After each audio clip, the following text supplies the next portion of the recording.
Sebuah serangan cepat, Sergio Oliveira lepaskan umpan dalam kotak penalti, hanya putar badan, syuting. Itulah tipikal dari seorang striker, yaitu Tammy Abraham. Ketika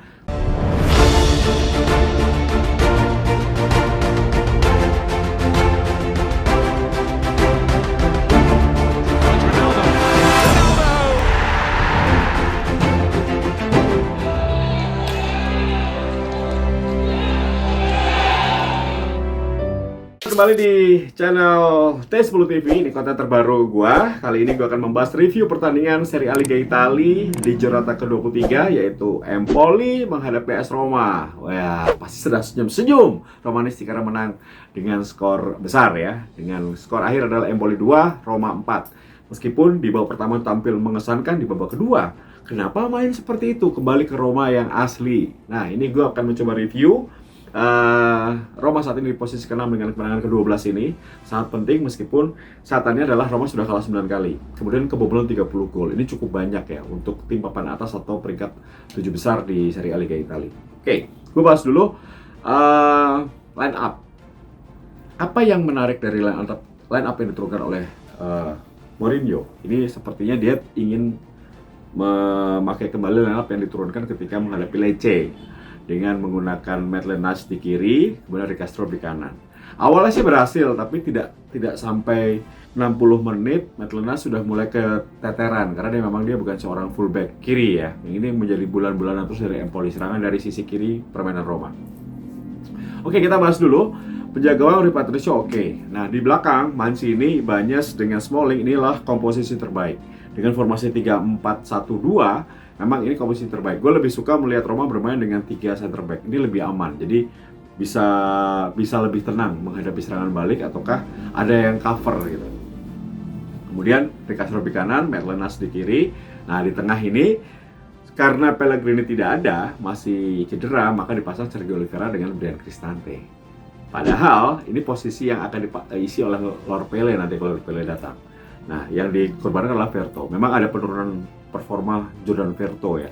Setelah tampil di tampil bersama dengan tim nasional Prancis, justru dirinya banyak menurun hingga saat ini. Sering blunder atau tidak seperti musim lalu ya, bermain cukup bagus.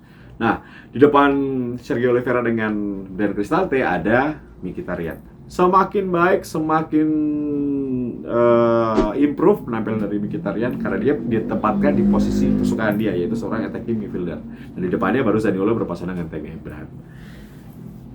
Pertandingan di awal cukup menarik, percaya diri Roma, tapi juga ada beberapa serangan dari lawan yang langsung menuju ke Rui Patricio. Beruntung penjaga gawang Portugal ini lebih tenang, karena memang kalau Rui Patricio yang main kita tenang. Berikutnya di menit ke-24 terjadinya gol Tammy Abraham. Ini berawal dari sebuah serangan cepat, Sergio Oliveira lepaskan umpan dalam kotak penalti, hanya putar badan, syuting. Itulah tipikal dari seorang striker, yaitu Tammy Abraham. Ketika pasti balik badan, dia tahu akan tempatkan kemana. Dia tempatkan di kiri gawang dari Vicario, dan akhirnya 1-0 untuk Roma. Nah, setelah itu ada kebangkitan dilakukan oleh Empoli. Beberapa kali mereka mengancam melalui Pinamonti, melalui Barami ya, itu bahaya banget dua pemain, termasuk Henderson. Tapi kembali Roma malah justru menambah keunggulan di menit ke 33. Tammy Abraham ketika ada sebuah set piece bola mati disudul oleh Mancini, terkena salah satu pemain dari Empoli, disambar oleh Tammy Abraham. Tapi bola mantul dihajar lagi sama Mancini. Tapi setelah di VAR kita lihat bahwa gol yang diciptakan itu adalah dari Tammy Abraham. Jadi Tammy Abraham 2 gol. Dia menciptakan 10 gol ke-10 di Serie A bersama dengan AS Roma, luar biasa. Totalnya adalah 17 gol di semua ajang kompetisi. Jadi memang adaptasi bagus, dan terlihat bahwa dia langsung menjadi langsung nyetel dengan tim barunya. Ini tidak mudah loh, bermain di Liga Inggris ke Liga Italia yang lambat banget, terus dia bisa nyetel dan cepat beradaptasi. Sepertinya kalau dilihat-lihat grafiknya lebih bagus dari Lukaku sebetulnya. Jangan sampai di buyback sama Chelsea. Nah, setelah itu 2 menit kemudian ini masih menjadi satu malapetaka di lini belakang dari Empoli. Gol dari Sergio Oliveira. Berawal dari Zaniolo, ngacak-ngacak di sisi kiri pertahanan lawan, umpan cutting set ke dalam kotak penalti di sutik kaki luar ya. Keren sih. taruh doang di placing, masuk di kiri atas gawang Vicario. 3-0. Gol kedua dari Sergio Oliveira dalam 2 penampilannya bersama dengan AS Roma. Jadi adaptasi juga cepat. Ini pemain yang gue bilang di video sebelumnya. Ini pemain kapten Porto. Kalau sudah jadi kapten berarti dia cerdas, dia smart, dia punya jiwa kepemimpinan, dan terlihat dalam 2 pertandingan dia seperti menguasai lini tengah ya. Kayak baru datang tapi udah, ini area gua nih gitu, dan memberikan banyak ruang untuk pemain-pemain lain. Nih bagus. 3-0. Wah, it's over, asik gitu kelihatannya gitu kan. Tiba-tiba menit ke-37 ada lagi serangan balik dari Roma. Roma itu selalu bagus dalam counter to counter. Ketika di counter lawan berhasil intercept dengan 2-3 pemain yang langsung melakukan gangguan pada pemain yang membawa bola. Setelah itu counter melalui Mkhitaryan atau Zaniolo. Cepat banget. Nah, ini kali ini melalui Mkhitaryan dari sisi kanan pertahanan lawan. Terus umpan, ada Zeko, ada Tammy Abraham, dan juga ada Zaniolo. Dilepas oleh Tammy Abraham, disikat oleh Zaniolo. Masuk. Jadi 4-0. Ini kepercayaan diri bagi Zaniolo. Dalam 2 pertandingan terakhir, gue harus akui bahwa Zaniolo banyak memberikan lebih banyak berkontribusi untuk timnya. Biasanya kan dia lebih banyak berkontribusi untuk egoisnya ya. Kadang-kadang dia syuting kemana, dia nggak oper, masih ngacak-ngacak bawah sendiri. Nah, kali ini sudah lebih, mungkin sudah ditegur lah Mourinho kali ya. Soalnya kalau dia bermain seperti ini, dia efektif. Dia bisa main di tim nasional, dia bisa menguntungkan bagi Roma, dia akan cepat jadi bintang. Tapi kalau dia main egois, susah. Kalau di Italia nggak bisa main seperti itu.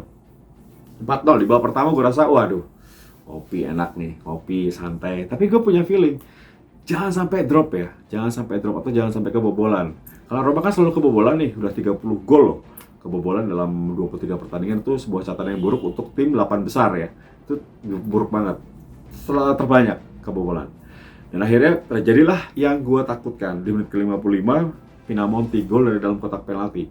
Kenapa? Apa yang salah? Yang salah adalah ada jarak antara Smalling dengan Cristante. Nah, itu yang dimanfaat oleh Pinamonti untuk melakukan shooting.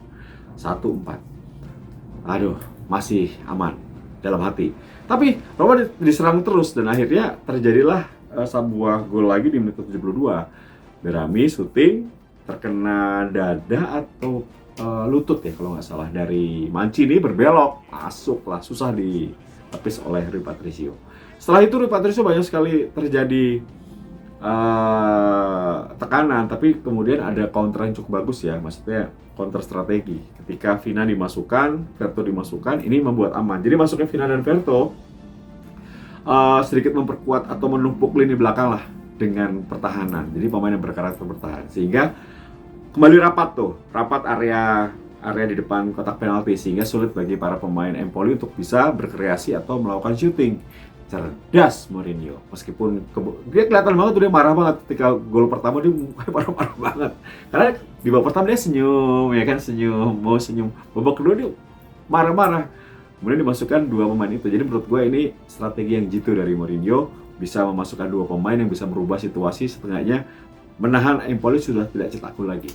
Dan akhirnya pertandingan berakhir, dan ini yang mungkin sedikit lega adalah ada satu mentality yang sangat bagus dengan hadirnya 2 pemain baru. Ini memberikan dampak positif. 2 kali pertandingan Sergio Oliveira cetak gol. 2 pertandingan bersama dengan Sergio Oliveira, 2 kali Roma menang. Dan yang hebatnya adalah kembalinya ketajaman dari Tammy Abraham. Seperti Tammy mendapatkan rumah baru, meskipun di situ ada pemain teman-teman lamanya, ada Mkhitaryan, maksudnya ada Maitland-Niles yang memang bersama di Liga Inggris, ada Smalling, banyak aroma Liga Inggris yang membuat Tammy Abraham cepat beradaptasi dengan AS Roma, dan ini mungkin yang akan cukup bagus ya. Tapi memang masih ada PR, semoga saja kembalinya Lorenzo Pellegrini akan memperkuat lini tengah bersama dengan Sergio Oliveira, karena gue belum melihat Bryan Cristante dan Verto di peak performance mereka. Mereka masih jauh di performa terbaik mereka seperti tahun lalu. Ini yang harus segera dibenahi. Tapi kalau Lorenzo Pellegrini berpasangan dengan Sergio Oliveira, tampaknya oke. Apalagi nanti Spina sudah hadir di kiri. Ini akan oke sih. Kebayang nggak, guys? Depannya Tammy, ada Zaniolo, Mkhitaryan, Spinazzola, Rui Castro, Lorenzo Pellegrini, Sergio Oliveira. Belakangnya Ibanez, Smalling dengan Mancini. Belakangnya Rui Patricio. Kebayang nggak? Ini Romanya oke banget tuh. Romanya oke banget. Pelapisnya siapa? Pelapisnya masih ada Maitland Niles, masih ada Vina, masih ada Kumbula. Di tengahnya masih ada Verto dengan masih ada Cristante. Depannya masih ada El Shaarawy. Ngeri kan? Ngeri sebetulnya tim ini. Jadi semoga saja nanti setelah Februari ini kembalinya Spina bermain cukup bagus, Roma akan atraktif. Kembali sekali lagi, gua berharap Roma masuk ke zona Europa League, at least ya 6 besar. Tapi kalau misalnya masuk ke 4 besar bonus. Kalau juara enggak lah. Belum jatahnya. Belum jatahnya. Nanti ya, tahun depan semoga. Oke, itu review gua pertandingan antara Empoli di Roma. Selamat berpesta Romanisti. Libur dulu. Nanti tanggal 6 baru main lagi. Roma akan menghadapi Genoa. Menang lah 3 poin di Olimpico. Amin. Oke, terima kasih. Selamat menyaksikan Tes 10 TV. Sampai ketemu di lain kesempatan. Tiago Gross sign out. Bye.